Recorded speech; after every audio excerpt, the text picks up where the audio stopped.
Bueno, hoy estamos a 16 de diciembre de 2022 en Ecología de las licenciaturas en Química y en Química Industrial de la Dirección de Ciencias Básicas en Ingeniería, la primera, y de la División de Ciencias Biológicas de la Salud, la segunda, en la unidad esta palabra de la UAM, Universidad Autónoma Metropolitana. Y nuestro tema de hoy es, como señalé en el CIPI, por cuestiones prácticas de cómo está distribuida las sesiones a lo largo de la semana y cómo se corresponderían con los temas de esta semana en particular, la semana 9, ¿sí? La novena semana del trimestre, que empezamos el 12 de diciembre, en la que revisamos de esta unidad, que es la de predicción de impactos en el ambiente físico. El primer tema lo abordamos la semana pasada, que fue el suelo, el impacto de las actividades humanas en el suelo. El segundo sería el impacto de las actividades humanas en el aire y el agua. El tercer tema, de acuerdo al programa, es que habría correspondido al miércoles, dado que el del aire y el agua lo vimos el lunes. El miércoles habríamos tenido que revisar el tercero, que es el de ecotoxicología. Pero como la sesión que teníamos los miércoles es la que tenemos asignado mayor tiempo, 3 horas, porque es correspondiente a la sesión práctica o de laboratorio semanal, me pareció más apropiado usarla para el cuarto tema de esta unidad, que es el de muestreo y análisis de datos ecológicos, que fue lo que les comenté el miércoles y también lo indiqué en el CIPI ese mismo miércoles, que se abordaron el muestreo y análisis de datos ecológicos respecto al impacto en el ámbito de las actividades humanas en el ambiente, en los ambientes. Especifica el programa suelo, luego agua y aire, o sea, son los 3 ámbitos espaciales, incluso podemos ser hasta de estado de reacción física, el aire, gases, agua, líquidos, y suelo, sólidos. Y que esto lo abordan mediante una realización práctica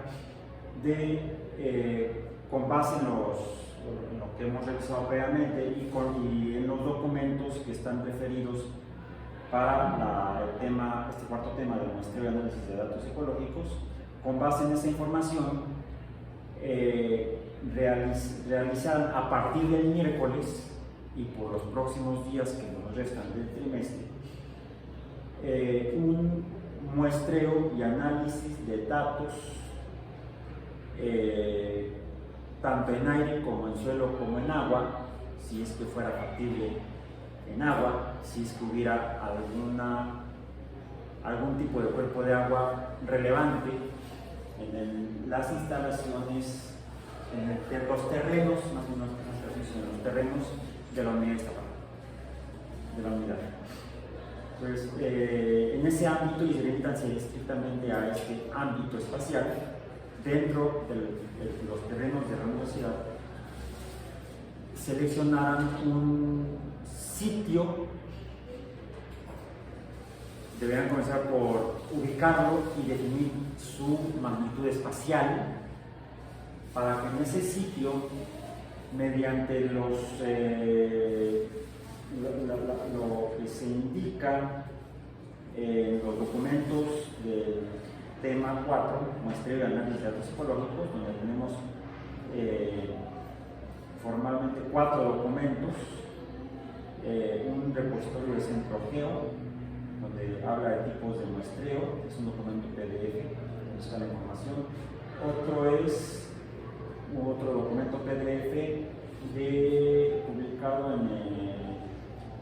el Instituto Nacional de Ecología y Cambio Climático, de varios autores, Huizing y colaboradores, diseño y estrategias de muestreo para la evaluación de la biodiversidad del suelo, en el Manual de Biología de Suelos Tropicales. Formalmente estamos en una zona tropical, por lo cual deberíamos interpretar el suelo que encontremos en los terrenos de la UAM, Iztapalapa, como suelos tropicales. El tercer documento es un sitio web titulado Muestreo y caracterización de un sitio por parte del Instituto Nacional de Ecología y Cambio Climático. Y el cuarto documento es uno de una empresa que se llama Intertech, que se refiere a muestreo ambiental. Con base en esos 4 documentos, vieran qué es lo que se debería muestrear, qué se requiere y cómo podrían hacerlo improvisando. De hecho, mi recomendación personal es que no gasten o gasten lo mínimo indispensable para poder hacer un muestreo mínimo. ¿Bien? Y como ejemplo de cómo se puede llegar a hacer muestreo, algún tipo de muestreo en particular, está incluido un video que de hecho es un capítulo de una serie documental ya antigua, pero muy importante en su momento y aún válida hoy en día. La información que de ahí se puede obtener, por ejemplo, para el muestreo, yo lo titulé Muestreo por cuadrante para buceo hidrobiológico. Es un documental de una de las series documentales que realizó Jacques Cousteau, marino o marinero francés, que formó parte de la Armada Francesa. Se retiró de ella y fue el coinventor del equipo de buceo autónomo. A partir de ese invento que hizo con su colega Gagnon, él comenzó a dedicarse inicialmente a la cinematografía subacuática, al cine subacuático, pero finalmente terminó haciendo cine documental. Hizo tanto largometrajes como documentales para televisión, y a partir de entonces produjo diversas series documentales, casi siempre enfocadas a comunidad marino, y le interesaba usar los equipos de buceo que él estaría desarrollando en los años siguientes para realizar, con la colaboración del Museo Oceanográfico de Mónaco, del cual fue director, una institución científica del gobierno monegasco, realizar investigación oceanográfica en general. Dentro de ella, no solamente oceanográfica en términos podemos decir geológicos, sino también biológicos, incluso ecológicos. Y finalmente fue uno de los primeros de las primeras personas abocadas a dar a conocer lo que él iba conociendo y compartir lo que él iba conociendo, iba descubriendo con su equipo de investigación, para la cual se apoyaba en investigadores profesionales, en científicos profesionales. Él no era científico, pero trabajaba, realizaba sus proyectos con la colaboración de investigadores de diversos países. Entonces, realizó investigación científica, oceanográfica, tanto descriptiva de los océanos como en términos biológicos, ecológicos, geológicos, casi podemos decir con una visión renacentista, interdisciplinaria. Entonces, y ese documental nos muestra nos muestra un muestreo subacuático realizado en el lago Titicaca en Perú. Un muestreo por cuadrante, es muy interesante ver cómo lo realizan. Entonces, para eso está incluido dentro de los materiales que consultar para el tema de muestreo y análisis de datos ecológicos. Hoy entonces, que es el tercer día de la semana 9, viernes 16 de diciembre, vamos a abordar, según el tercer tema, que había sido el del miércoles, que es el de ecotoxicología.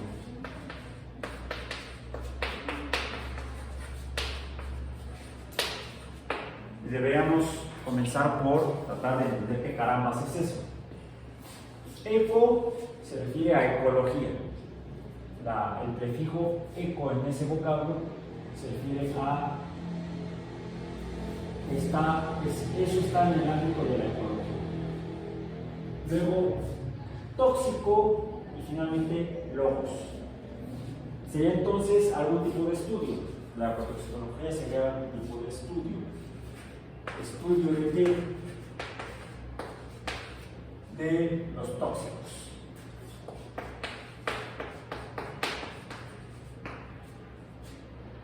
En el ámbito de la ecología, es decir, tendría que ser el estudio de tóxicos en cuanto a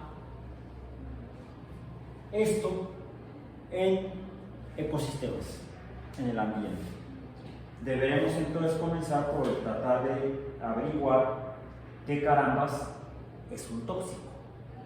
Y es de hecho un concepto muy antiguo, ya desde el siglo XV, de la transición del siglo XV al siglo XVI,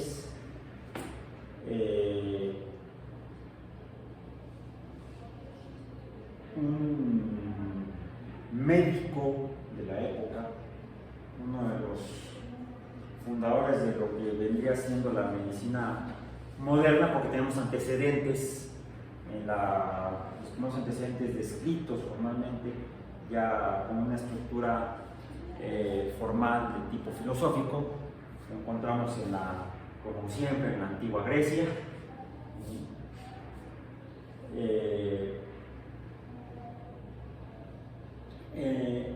Esos conceptos médicos van cambiando a lo largo del tiempo y finalmente para finales del siglo XV, principios del siglo XVI, finalmente del siglo XVI, un médico de nombre Paracelso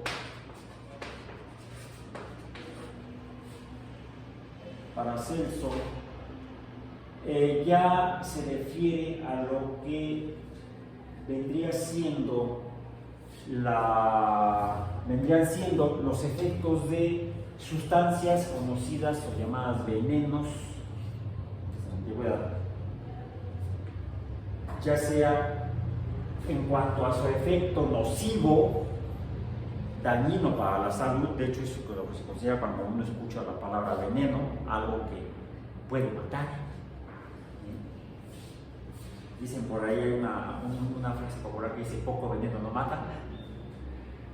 Si no mata, podría no causar la muerte, pero sí causar algún tipo de daño. Formalmente, ese tipo de daño es lo que en términos actuales relacionamos con lo que sería un tóxico, aunque en la antigüedad se consideraba un tóxico a un veneno. Un veneno mataba. Pero también Paracelso, y de manera empírica desde la antigüedad, quizá los primeros médicos brujos, porque la medicina estaba asociada o era una interpretación a través del pensamiento mágico de lo que le pasaba a la gente cuando se comportaba de manera no normal, se veía su estado alterado, y se reconocía ese estado alterado como una enfermedad, y a veces la interpretación o la explicación de la enfermedad se daba en términos bien mágicos.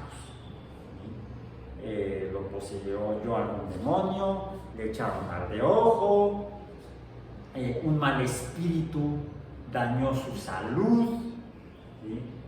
Y el proceso de recuperar el comportamiento normal, el estado de vida normal, la salud, se conoce ese proceso como el de sanación. Sanar sería el proceso de recuperar el estado de salud saliendo del estado de enfermedad. También sabiendo eso, las personas pues quizá buscaban dañar a alguien y entonces usaban sustancias que perturbaban la salud de la gente, podían quizá llegar a causar la muerte, y serían esas sustancias que se llamarían venenos.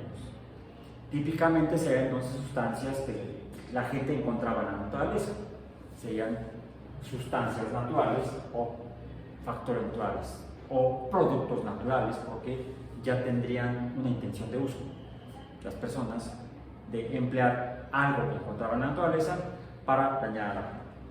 Y quizás desde la misma antigüedad se dieron cuenta que esas mismas sustancias, ese poco veneno que no mataba, podía o causar un daño sin llevar a la muerte de las personas, o incluso quizá contribuir a la sanación, a la recuperación de la salud después de un estado de enfermedad. Es decir, ya desde la antigüedad se reconoce que algunas sustancias tóxicas o venenos podrían tener un efecto distinto, un efecto médico. Para hacer eso en cuenta que algunas sustancias tóxicas pueden tener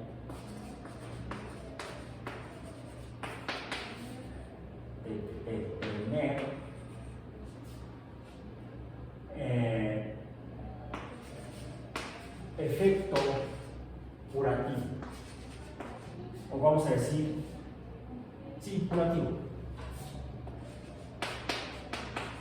o de sanación.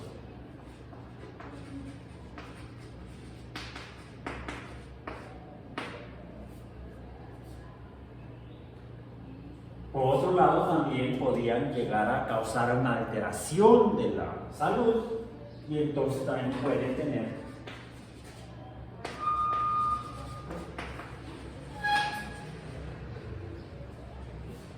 efecto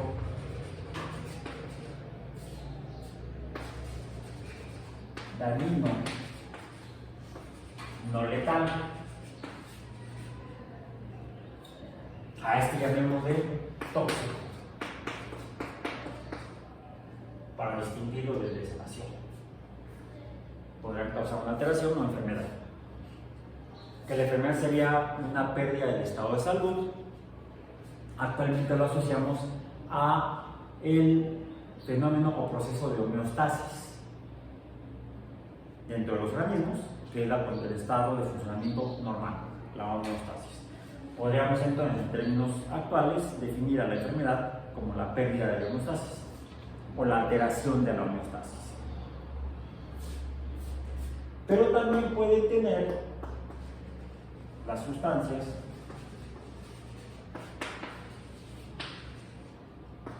efecto letal, sin causar la muerte. Eso ya no hay problema explicarlo más. Que sea la pérdida total de la homeostasis, sin recuperación.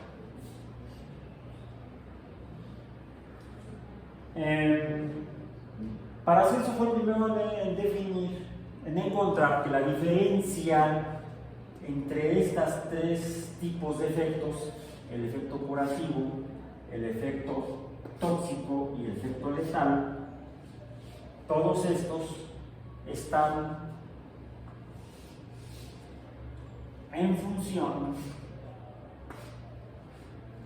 de la dosis. Están en función de la dosis. Poco veneno no mata, pero puede enfermar. E incluso poco veneno puede curar.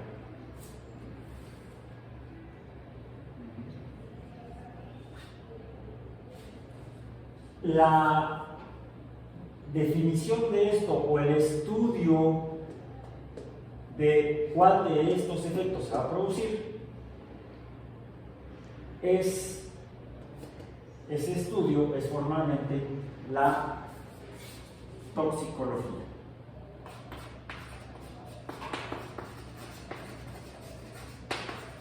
El objeto de la toxicología es el estudio de los efectos curativos, dañinos, no letales, tóxicos y o letales de las sustancias. Habría una pequeña, importante diferencia en cuanto a cómo le llamamos a esta disciplina. Si nos interesa ya, no es el caso de nosotros, porque no, este curso de ecología no tiene objetivos médicos, ¿no? Si estudié o formalmente de un estudio de la biología, quizá con alguna orientación hacia el uso del conocimiento biológico para fines de la salud, que no necesariamente tiene por qué ser humana. Podría ser la salud de los animales, es decir, de medicina veterinaria, o podría ser incluso de la salud de otros grupos de organismos no animales, tal vez las plantas, y estaríamos hablando de estudios orientados hacia la sanidad vegetal. Porque si bien esto lo realizado y lo estudiado por Paracelso y los médicos de la antigüedad estaba orientado, pues podemos decir exclusivamente o casi exclusivamente hacia el interés de estos efectos en las personas, pues con el tiempo la gente se dio cuenta que así como debía preocuparse por la salud propia y la de sus congéneres, pues debía quizá preocuparse por la salud de los organismos de los cuales dependía su vida. Una vez que habíamos domesticado a otros organismos, plantas y animales, habíamos desarrollado la agricultura, y el que en la agricultura obtuviéramos suficiente alimento de origen vegetal, pues podría depender del estado de salud de las plantas que estábamos cultivando. Si algo en el entorno estaba provocando que las cosechas, las plantas, no dieran, en la cosecha de las plantas no tuviéramos la cantidad o calidad de alimentos deseados, podríamos adjudicarlo a efectos de tipo divino, y algún Dios nos condenó y nos estaba enojado con nosotros y nos castigó dañando nuestros cultivos, o quizá algo del entorno provocó un efecto dañino, no letal, en las plantas que estamos cultivando o en los animales que estamos criando. Una vez que desarrollamos la ganadería, ya junto con la agricultura, para la producción de alimentos, pues podría suceder que no estuviéramos obteniendo suficiente alimento de origen animal, no por la maldición de algún poder divino, sino por algún efecto de algo en el entorno, un efecto dañino, no letal, en los animales, los cuales dependería tal vez nuestra disponibilidad de alimentos o incluso nuestra posibilidad de usar a esos animales no solamente como fuentes de alimentos, fuentes para la nutrición, sino como ayuda para el trabajo. Pues también vimos que para la agricultura podíamos utilizar para cultivar más y mejor, en lugar de usar solamente fuerza humana, podíamos usar fuerza animal. O incluso para desplazarnos como transporte, pues en Eurasia se domesticaron algunos mamíferos grandes, por cierto se fueron seleccionando los más grandes para poder montarnos en ellos y transportarnos más fácilmente o quizá a mayores distancias más rápidamente que solamente sobre nuestros pies. Y los caballos también podrían llegar a enfermar. Y no sería necesario que por algún castigo divino, sino quizá por algún efecto de algo en el entorno con efecto dañino en la salud de los caballos o de los animales que usábamos como ayudas para la cacería. Una vez que pasamos de ser recolectores, o primero carroñeros, luego recolectores, a ser cazadores-recolectores, y quizá ya con la ayuda de cánidos, de perros, como animales para la cacería. Si nuestros perros se enfermaban, entonces no nos estarían siendo de utilidad para llevar a cabo de manera exitosa una cacería. Quizá enfermaban por algún efecto dañino, no letal, de algo en el entorno. O incluso podría ser tan grave que podría ser letal de los animales para el trabajo, de los animales para la cacería, bueno, es una forma de trabajo, o sería una forma de trabajo, de los animales para la alimentación o de las plantas para la alimentación. Finalmente, el estudio de la toxicología vemos que tiene un gran ámbito de utilidad para las personas. Por otro lado, decía yo que debemos hacer una pequeña pero importante diferencia cuando lo que nos interesa es un efecto curativo. Si nuestros animales y plantas y nosotros llegáramos a enfermar por algún factor ambiental, que incluso todavía en tiempos no muy antiguos se adjudicaban a cuestiones, a veces se daban explicaciones mágicas, o a veces no mágico, pero sí algo desconocido en el entorno, quizá un mal aire. Cuando pasaban los romanos por los pantanos que había en el lugar donde se desplazaban para conquistar otros pueblos, los romanos llamaron a la causa de que algunos soldados se enfermaban, algo malo en el ambiente, en el aire, en particular, algo que nos está haciendo daño, que está en el aire, un mal aire, y de ahí vino la palabra para llamar a algún cierto tipo de enfermedades, malaria. La palabra malaria viene de mal aire. Bueno, pues sí estaba en el aire, los mosquitos vuelan en el aire. Ahora sabemos que los mosquitos que transmiten la enfermedad causada por un patógeno microscópico lo inyectan a las personas cuando pican a las personas y les provocan malaria. En México no le llamamos malaria, le llamamos paludismo.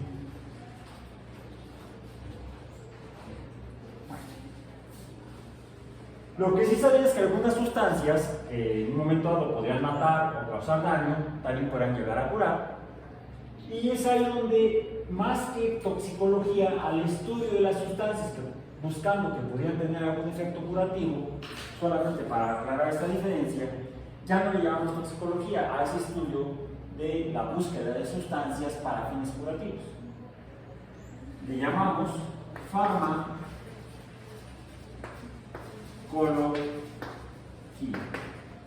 porque lo que buscamos son fármacos.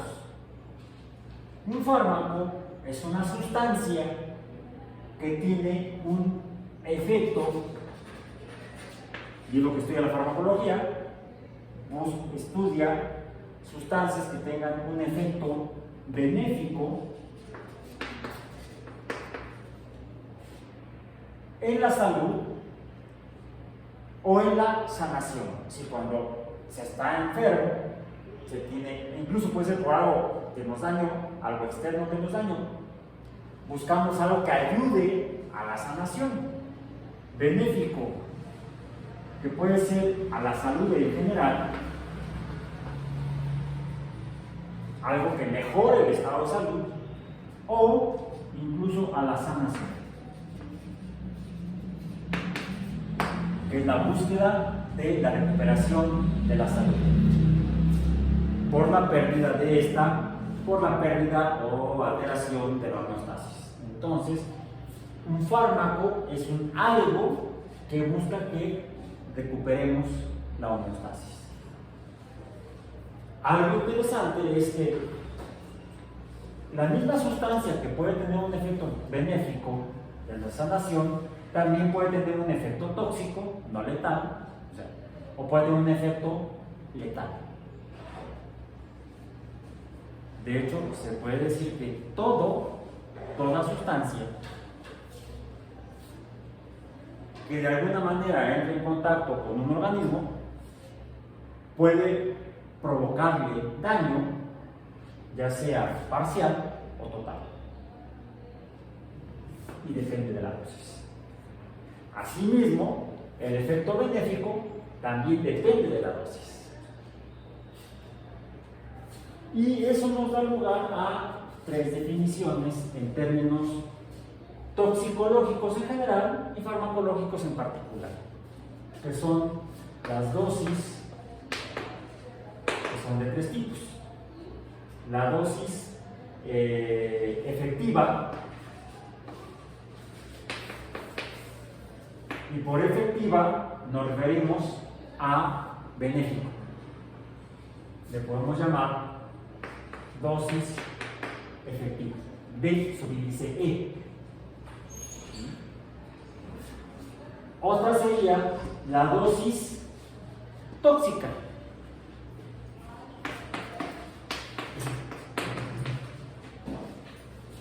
Le podemos llamar, o la podemos representar con D subíndice T. Y la tercera sería la letal. Le puedo llamar a la letal, la podemos representar por D subíndice L. Okay. Todo esto ya desde el siglo XV con Paracelso. ¿Sí? Paracelso en el siglo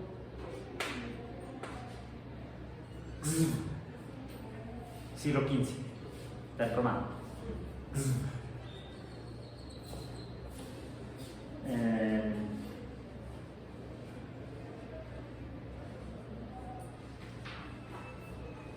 Y se definía a la toxicología como la ciencia que se ocupa de los efectos adversos a la salud causados por agentes ambientales. Y desde el siglo XIX, con el advenimiento o el descubrimiento de la teoría química, nada más que no le llamó el autor teoría química, le llamó filosofía química, la nueva filosofía química, por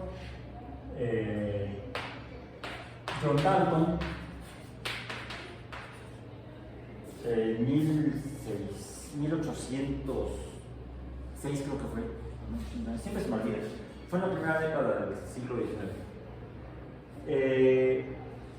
A partir de entonces se interpreta como el efecto de agentes químicos. Todo en el universo está formado por materia, y toda la materia existe en forma de sustancias químicas. Todo es químico. Eso para aclarar un concepto popular de que no, es que eso tiene mucha química, eso es malo porque es químico. Pues entonces tú eres malo, ¿por qué? Porque tú estás hecho de sustancias químicas. Todo. De hecho, la química es el estudio de los cambios en la materia, de la transformación de la materia. Entonces, la química es el estudio de la transformación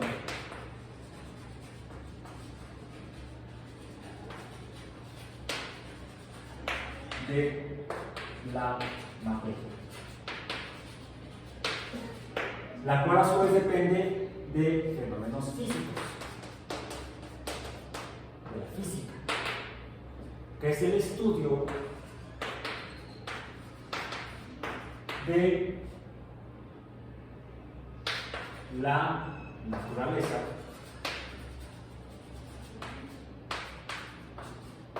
y sus cambios. Entonces, la física y la química son la base moderna de la toxicología moderna. Y para determinar las dosis efectivas para fines farmacológicos o las dosis tóxicas y las dosis letales, debemos echar mano de las bases químicas del comportamiento de la materia. Así entonces, la toxicología se puede definir como la ciencia que se ocupa de los efectos adversos a la salud causados por agentes químicos, físicos o biológicos. Porque también debemos mencionar que la biología es el estudio de los seres vivos, de hecho de la vida, y la vida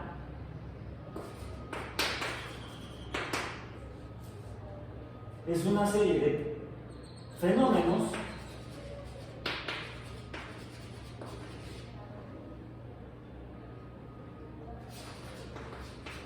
físico-químicos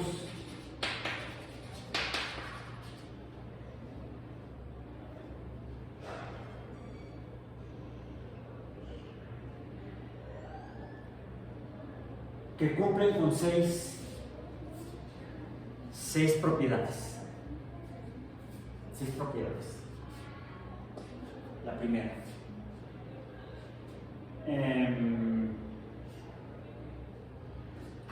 Están compartimentalizados. Estos procesos están compartimentalizados. Y ese compartimiento no es cualquier compartimiento. Esos procesos se llevan a cabo en compartimentos a los que llamamos células. Todos existen y se llevan a cabo en células. No hay proceso biológico que no dependa inicialmente de células. Por eso llamamos eso celularidad. Los fenómenos físico-químicos presentan celularidad. Voy a traer eso aquí, celularidad. El segundo,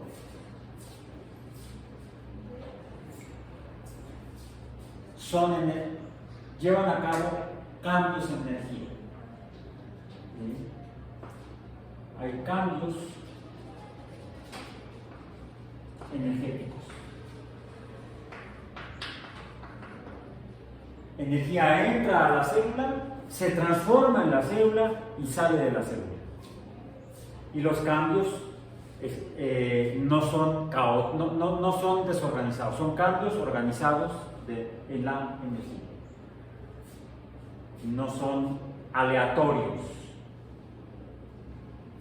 tienen un orden, son ordenados. Estos sistemas físico-químicos celulares, además, son reactivos al ambiente, responden al ambiente.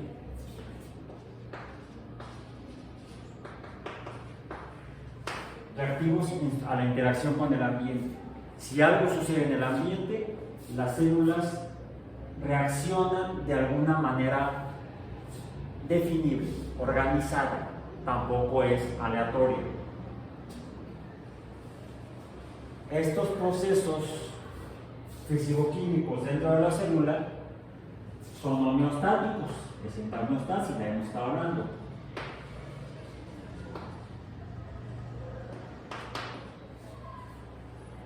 Cuarta característica. Quinta característica. Crecen,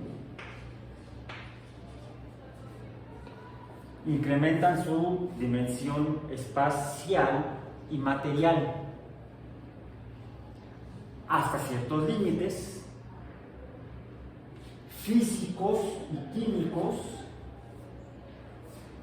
y para poder preservarse como fenómeno vivo, si ya no pueden crecer más, entonces se reproducen.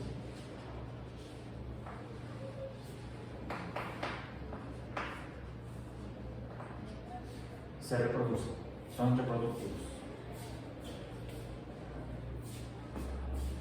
Si alguna de estas 6 características se altera, entonces podemos hablar de efectos tóxicos. Si la célula deja de ser célula, es por la interacción con algo en el entorno, es porque ese algo en el entorno produjo un efecto tóxico en la célula. Si altera a la célula, su comportamiento, su funcionamiento, su forma, su composición.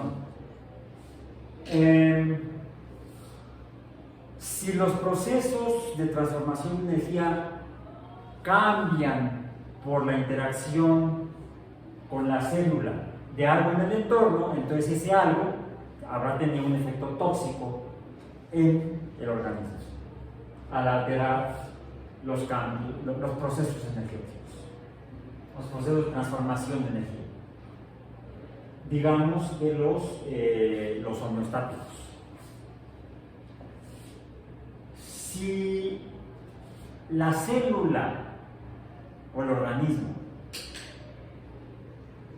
ve perturbada su forma de respuesta a factores ambientales por la interacción o presencia de alguna sustancia, esa sustancia entonces está teniendo un efecto tóxico en el organismo, ya no reacciona igual. Creo que pueden empezar a relacionar ya hasta con experiencias, de las que ustedes tienen conocimiento, de alguna manera.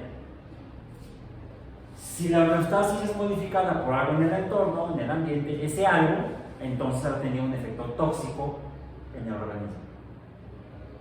Si el organismo se ve perturbado en su crecimiento por algo en el entorno, ese algo entonces está teniendo un efecto tóxico en el organismo. Y la última sería algún tipo de alteración por algo en el entorno en los procesos de reproducción de los organismos. Que no se reproduzcan igual o que no se reproduzcan. O que el producto de la reproducción tenga alguna alteración en alguna de estas 6 características. La alteración o perturbación de estas 6 características son las que nos permitirían identificar efectos tóxicos.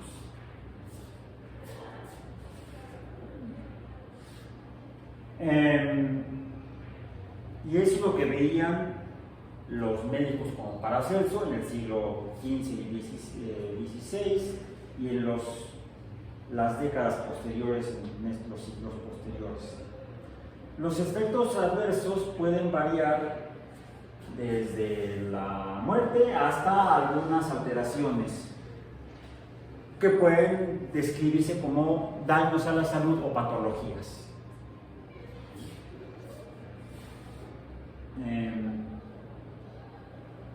Incluso en el documento que estoy consultando ahorita menciona, por ejemplo, algunas patologías específicas como cáncer, que es un tipo de alteración, o sea, un cierto tipo de alteraciones en los procesos, en los organismos, casi siempre a nivel celular y de conjuntos de células o tejidos. O sea, las células en los organismos multicelulares se organizan formando tejidos. Eso lo vimos al principio del curso, ¿te acuerdan? La organización, los niveles de organización de los organismos. Célula, tejido, órgano, aparato, sistema, individuo. Ecosistema, que sería la escala máxima. Y ya vamos llegando a Pénjamo, ¿no? Digo, ya vamos llegando acá.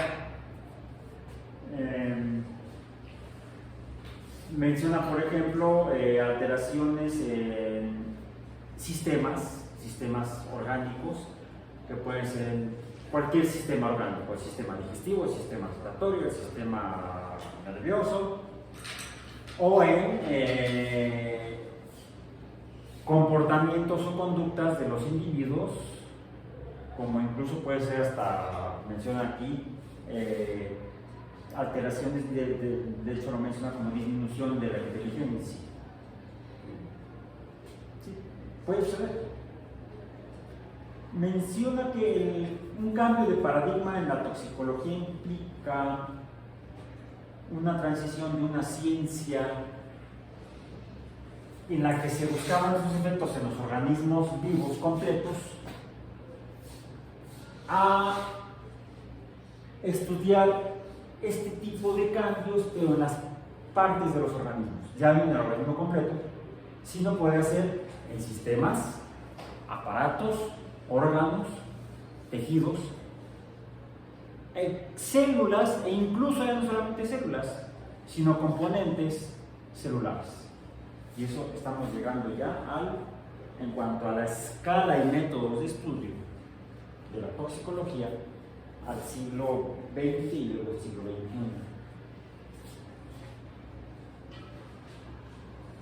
Bien.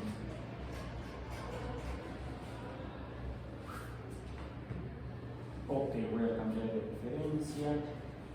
Esto lo consulté, por cierto, en la Organización Panamericana de la Salud, o para la Salud, la OPS, la cual a su vez está asociada a la Organización Mundial de la Salud. Como vemos, está muy en términos antropocéntricos, de intereses humanos. Pero como mencioné, quizás no solamente nos preocuparía, nos interesaría hacer toxicología o los efectos de sustancias en las personas, en los humanos, sino también para usarlo como parte del estudio de la salud o de la atención a la salud, porque no es realmente el estudio, sino la atención al cuidado de la salud, que sería la medicina. La toxicología ha estado históricamente íntimamente relacionada a la medicina, a la práctica de los profesionales, las personas profesionales de la medicina. Entonces, y pues más cuando nos referimos al uso de sustancias para contribuir a la salud, fármacos.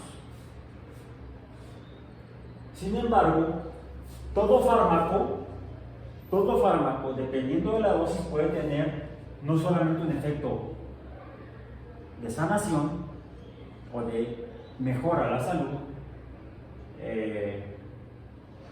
sino que puede tener incluso efectos dañinos. Y esto es descriptible por medio de la química. Los principios del comportamiento de la materia, de cómo se transforma. Para esto debemos recordar lo que son las reacciones químicas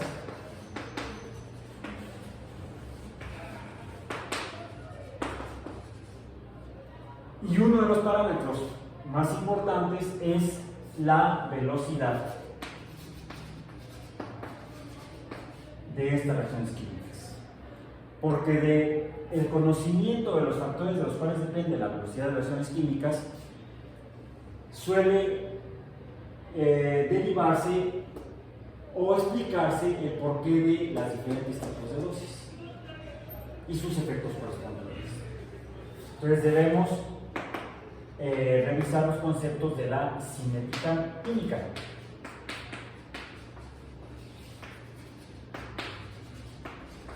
Inicialmente, el hecho de que la velocidad de las reacciones químicas está en función de la concentración C. La velocidad está en función, vamos a poner la velocidad como velocidad. La velocidad de las reacciones químicas, V sub índice Q, es una función de la concentración de las sustancias químicas que interactúan. Y también de esto depende el orden de reacción química, porque puede depender de la concentración no de una, sino de varias sustancias. También algo que puede suceder, que una sustancia sola a una concentración o dosis específica no cause ningún tipo de daño o de efecto perjudicial, pero en interacción o en conjunto con otra sustancia, esas ya juntas podrían tener algún efecto dañino. Porque eso dependerá del orden de reacción. Si depende de la concentración de una sola sustancia, que algo cambie, que la sustancia cambie, de esto estaríamos hablando de reacciones de orden 1. Si depende de la concentración de 2, de orden 2, etc. Depende el orden de la reacción, el orden de reacción se define como el número de sustancias de las cuales depende la velocidad de una transformación química. Y un pequeño detalle respecto a los efectos efectivos, tóxicos o letales de las sustancias en los seres vivos, pues con la pena radica en el hecho de que los seres vivos son sistemas complejos. Los seres vivos son sistemas complejos. Hablando químicamente, no están formados por una sola forma de sustancia química. De hecho, en química encontramos incluso familias de compuestos químicos que son vamos a decir, intrínsecamente indispensables y existentes en los seres vivos en la Tierra. Y hablamos de las biomoléculas, de los grupos de biomoléculas. Inicialmente conocemos al menos 4 grupos de biomoléculas. Y esto es importante porque se relaciona con qué vamos a medir en cuanto a efectivo, tóxico o letal. Y vamos a dejar ya esto para fines de la farmacología, que no son los nuestros, sino la toxicología, como algo en el entorno que puede dañar a seres vivos en un ecosistema.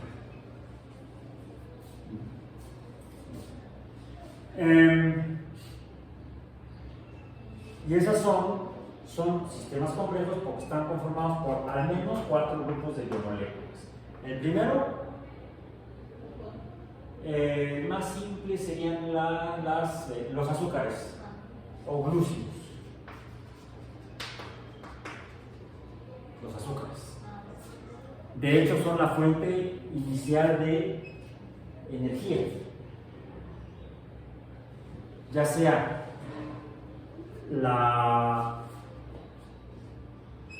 el uso de la energía existente en los azúcares, el uso por el organismo para su homeostasis, tomando la energía existente en la naturaleza química de los azúcares, a través de romperlos, de irlos deshaciendo, le llamamos digestión, estamos digiriendo azúcares. Degradación se le llama también. La degradación de los azúcares permite, por mecanismos que ahora conocemos, de alguna manera extraer la energía para mantener la homeostasis. El proceso biológico más simple del uso de esa energía de los glúcidos o azúcares es el de la glucólisis, que la llevan a cabo los organismos más simples, las bacterias, por ejemplo. Y lo seguimos usando nosotros. Nuestras células hacen glucólisis. La glucólisis existe en todas las células, todas las células de todos los organismos que existen en la Tierra. Por cierto, los virus no hacen glucólisis. Ya, caput. La segunda familia de biomoléculas serían, o hay que diga, pues tener que ser los primeros, los lípidos. ¿Por qué los lípidos? Dije que deberían ser los primeros y no los glúcidos, no los azúcares, lípidos o grasas. Porque las membranas biológicas de las células, las membranas celulares, están formadas por grasas, por lípidos. Si no hay grasas, si no hay lípidos, no hay células. Si no hay células, no hay seres vivos. Si no hay lípidos, si no hubiera lípidos, no estaría usted aquí. Ni usted, ni yo, ni nadie. Por las propiedades físicas y químicas de los lípidos. Y cómo interactúan, de qué manera interactúan con el agua y los lleva a formar células. Y si en esas células hay azúcares, entonces puede haber una transformación de la energía de los azúcares y homeostasis. Por eso inicialmente tienen que ser los lípidos, luego los glúcidos, luego lo que ayuda a que todo esto suceda, las proteínas o prótidos.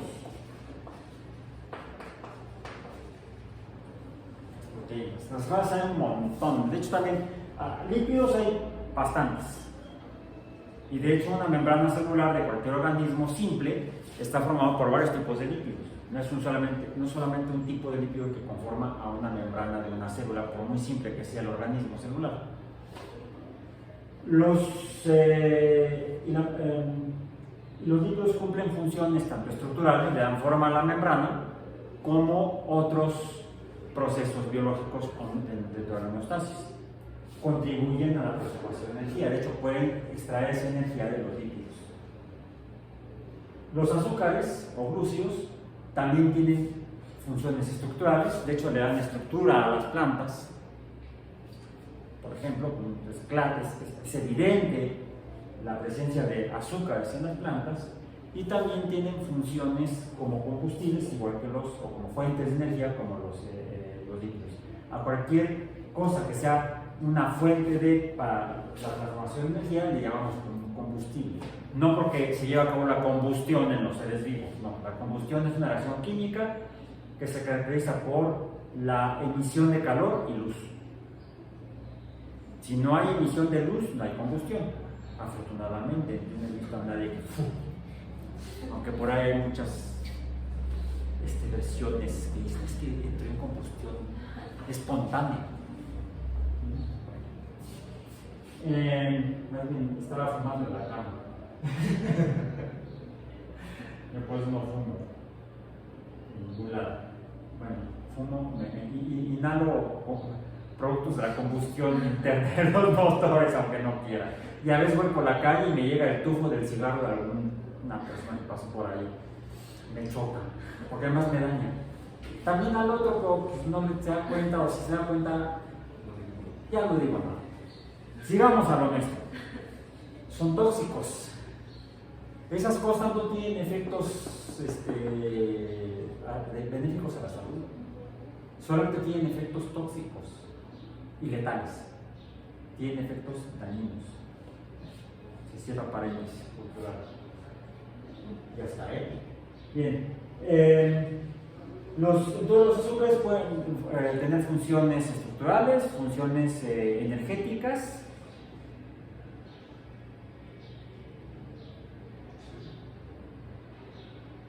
y reproductivas, pero no solitos. Luego tenemos a las proteínas, los prótidos, que tienen funciones estructurales y tienen funciones que ayudan a los procesos de transformación en la homeostasis, incluso en la transformación de la energía. A cualquier cosa que contribuye a una transformación química se le llama catalizador. Ahí tengo una explicación, tengo una teoría de la catálisis que tiene que ver con la velocidad de las reacciones químicas.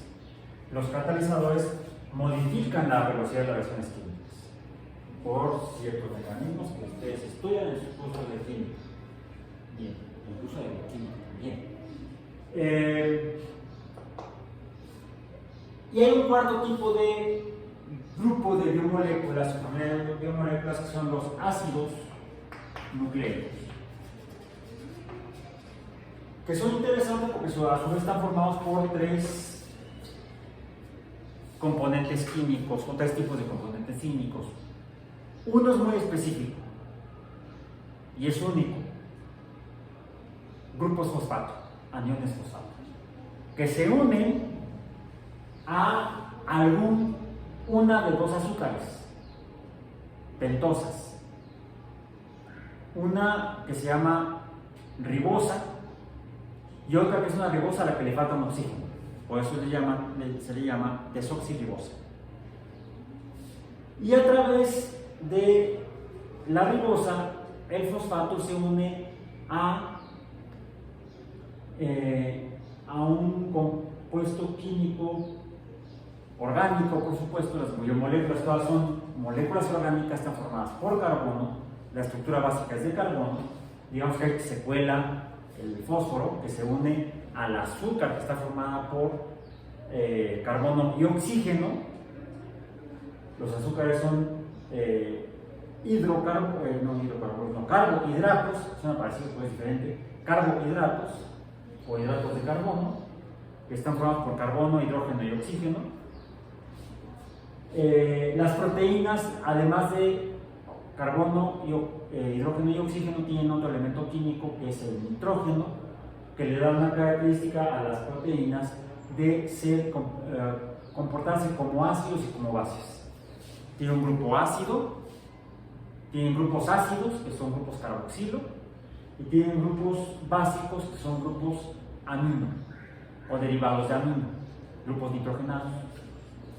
Y los ácidos nucleicos ya dije que cuentan con un fosfato que está unido a un azúcar, a un carbohidrato, a través del cual se unen a un compuesto orgánico básico que está conformado por carbono, hidrógeno, oxígeno y nitrógeno, que existe en dos formas grupales diferentes.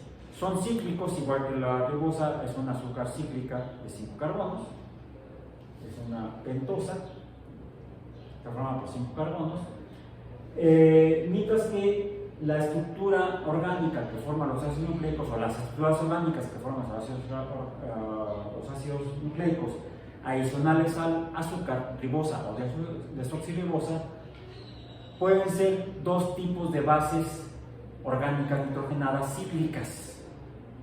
Una monocíclica, que son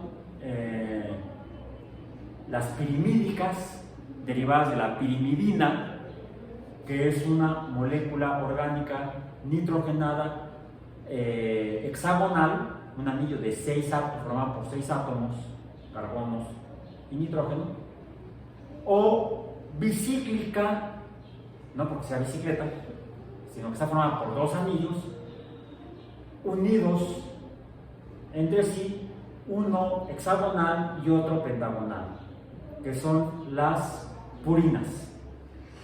Hay 2 tipos de pirimidinas y 2 tipos de purinas. Entonces hay 4, hasta 5, porque es la diferencia entre los ácidos nucleicos que tienen ribosa y los ácidos diferentes de los que tienen desoxirribosa. Entre estos 2 grupos de ácidos nucleicos están compuestos por 4 de 5 bases púricas y pirimídicas, que por cierto 3 son pirimídicas y 2 son púricas, que son la guanina, la citosina, la adenina, la timina y el uracilo. Mientras que los ácidos nucleicos que cuentan con ribosa, una de las bases pirimídicas es uracilo. En el ácido nucleico que está conformado por la desoxirribosa, en lugar de uracilo hay timina. Entonces, en cuanto a la conformación de los ácidos nucleicos, para mayores detalles consulten la sección amarilla, consulten sus libros de bioquímica.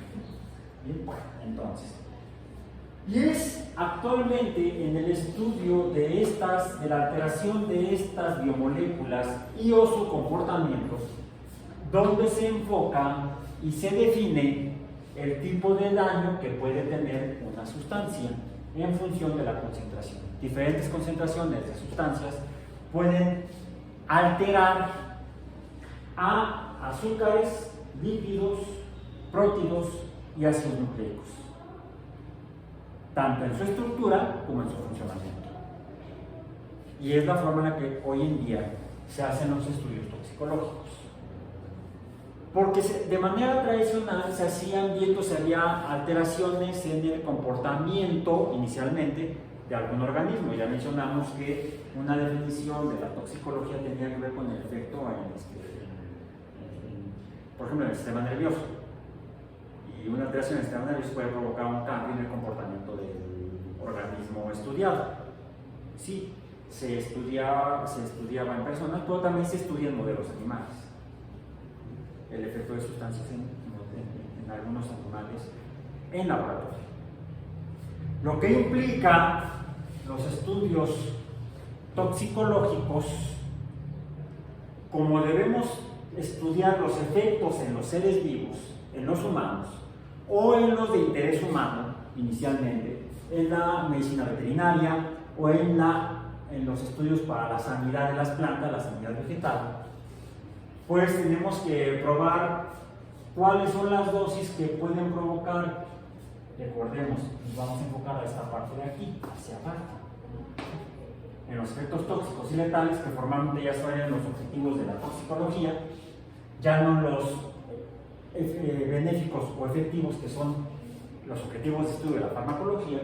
En el caso de la toxicología, nos enfocamos en determinar, no solamente identificar, sino cuantificar las dosis que causan daño no letal o que pueden llegar a causar daño letal en organismos. Si nos interesa tratar de saber cómo alguna sustancia puede dañar a alguna planta, hacemos estudios toxicológicos en plantas. Y entonces probamos en el laboratorio a las sustancias de las cuales se sospecha, se tiene la suposición de que causa algún daño en plantas de interés humano, para la agricultura, pues si alguna sustancia natural o actualmente sustancias artificiales, desde el desarrollo de la química ya formalmente como ciencia a partir del siglo XIX, que nos permitió el entender cómo se transforma la materia, empezar a transformarla intencionalmente, y de ahí, por ejemplo, la fundación de la química orgánica por Frederick Wohler de manera accidental, pero finalmente la fundó, ¿sí?, al descubrir que la urea no solamente la producían los mamíferos en la orina, sino que también se podía producir juntando sustancias en un matraz. ¿Sí? Revisen cómo fue Wohler accidentalmente sintetizó de manera artificial urea. Usó amoníaco. ¿Y qué otra cosa usó? Sí, eso ahí queda de tarea. Entonces, para terminar, ya tenemos que terminar esta parte. Pues tenemos que probar si las plantas sufren daño o si las sustancias les causan la muerte. En animales, para fines veterinarios, puede ser en animales domésticos. Nos preocupa que algo le haga daño al borreguito, o a la vaquita, o al burro, o al caballo, al perro, al gato, al conejo, quizá como mascota o quizá como fuente de alimento. El conejo, la vaca, el borrego. Alguien me preguntaba si me gusta la barbacoa, si me encanta la barbacoa.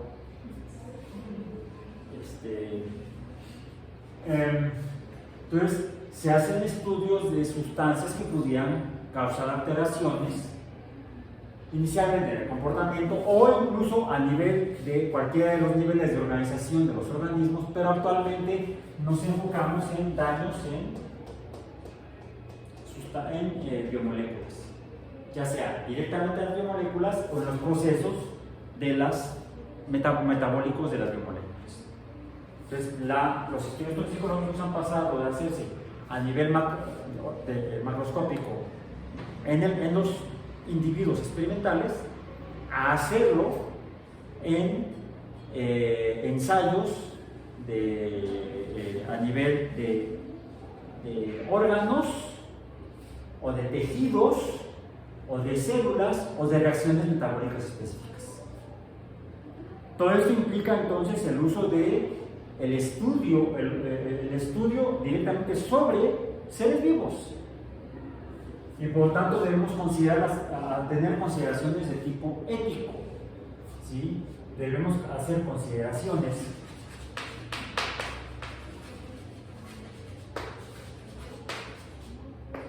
éticas en los estudios de toxicología. Eso no implica que entonces no los hagamos, no, necesitamos hacerlos, pero hay que hacerlos de manera cuidadosa, sin llegar a un abuso en el uso de organismos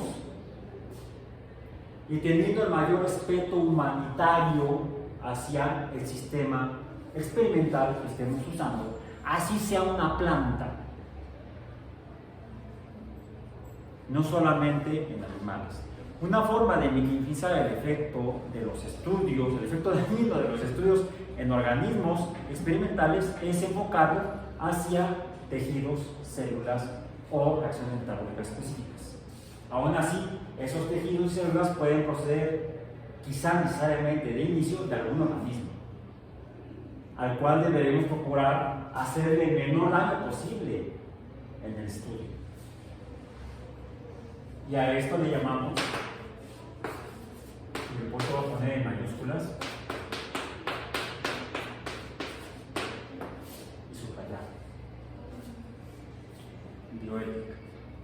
Entonces hay consideraciones bioéticas en los estudios toxicológicos. Ahora, esto en cuanto a la toxicología en general. La ecotoxicología es el uso de todos estos principios para averiguar si las actividades humanas y lo que producen las actividades humanas está teniendo o pudiera tener algún efecto nocivo, tóxico o letal en cualquiera de los niveles de organización de los ecosistemas. Puede ser a nivel de todo el ecosistema o de algunos de los elementos constituyentes de los ecosistemas. Incluso jerárquicos en cuanto a, por ejemplo, las especies indispensables, las cuales, recuerden, si las retiramos, el ecosistema colapsa. Entonces, la ecotoxicología es la orientación de los estudios toxicológicos para identificar o predecir efectos dañinos en los ecosistemas y sus componentes. Cuando encontramos que alguna especie, alguna población particular se identifica como la más sensible, quizá porque se observan los mayores efectos, puede ser a nivel de biomoléculas o a nivel de comportamiento. En las dosis más pequeñas se ve alterado algo en una especie en particular. A veces llegamos a identificar esa especie y a etiquetarla como un bioindicador, un indicador de origen biológico, un organismo, cuya perturbación o alteración por sustancias, es decir, por efectos tóxicos, nos está dando la primera voz de alerta o la primera indicación de que algo le está sucediendo al ecosistema. Y entonces tenemos el concepto de bioindicadores.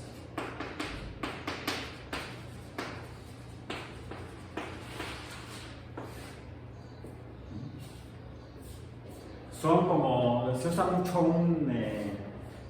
algo que se identificó de manera empírica ya en la antigüedad, no sé realmente cuándo habrá surgido, pero era ya de uso común en el siglo XIX en las actividades mineras, que sobre todo en las minas de carbón, que los mineros entraban con una jaulita y un canario adentro de la jaulita, porque los canarios son extremadamente sensibles en su sistema respiratorio a efectos por sustancias tóxicas en el aire, venenos. Entonces, si el canario empezaba a perturbarse y salían corriendo los mineros. Entonces, el coal mine bird o el mine bird sería el bioindicador. De hecho, es una metáfora con la cual se le llama a los indicadores. Son los canarios de los mineros que nos dicen algo puede estar sucediendo en un ecosistema. ¿Cómo los identificamos? Mediante los conceptos de dosis tóxica y dosis letal, y con esto voy a terminar. Esto se cuantifica por medio de estudios estadísticos, porque debido a la naturaleza de los seres vivos, Los seres vivos son sistemas complejos y como sistemas complejos no hay dos organismos iguales. No hay dos individuos de la misma especie que sean idénticos. Pueden ser parecidos, pueden parecer iguales, pero no son idénticos. Incluso a este nivel, y más a este nivel. Por lo cual, dos individuos pueden responder de manera diferente a la misma dosis. Mientras que uno se daña, el otro se muere. Entonces, la dosis letal y la dosis tóxica se identifican a través de lo que se llama la dosis tóxica 50, y cambiamos de símbolo. D subíndice T se refiere a la dosis tóxica en general. DT subíndice 50 se refiere a la dosis tóxica o la dosis que causa efectos, algún tipo de efecto dañino. Tenemos que especificarlo muy bien, si es a nivel de comportamiento, si es a nivel de alguna alteración en algún sistema, órgano, aparato, órgano, tejido, etc. ¿Sí? Alguna alteración y observable y medible. Es importante que se pueda medir porque se toma una población experimental. Pongamos número ideal 100 individuos. Se les da la misma dosis inicialmente, sospechando, teniendo idea o indicaciones de que esa dosis pudiera causar algún efecto nocivo. La dosis, si esa dosis causa daño al menos en el 50% de la población experimental, le hemos atinado a la dosis tóxica 50. El 50 se refiere al 50% de la población afectada. Si es el 49% no es, tenemos que aumentar un poco la dosis. ¿Sí? Para poder encontrar el valor de la DT50. El equivalente es para la letalidad o la dosis letal, se determina mediante la DL50 A veces se quita la B y se usa nada más la T y se refiere a la dosis tóxica 50 o la que causa el efecto buscado, observado y medido en el 50% de la población estudiada, de la población experimental, y la dosis letal 50 se definiría entonces como la dosis que causa la muerte del 50% de los individuos experimentales. Por eso la importancia de las consideraciones éticas en la experimentación toxicológica. Cuando se les pasa el 50 ya se vuelve... De hecho, en cuanto llegas al 50 para la experimentación.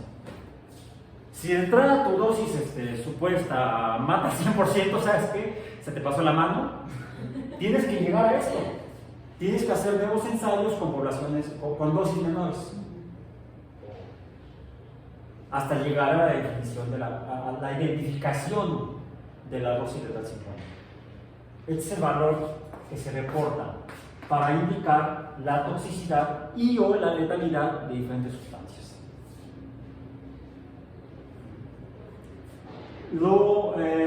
Por favor, como siempre, termino la sesión recordándoles que es importante que cada uno de ustedes en lo individual, y si pueden después hacer grupos de estudio, revisen por supuesto el material bibliográfico que tenemos señalado en el sitio web y que también lo compartimos en el sitio.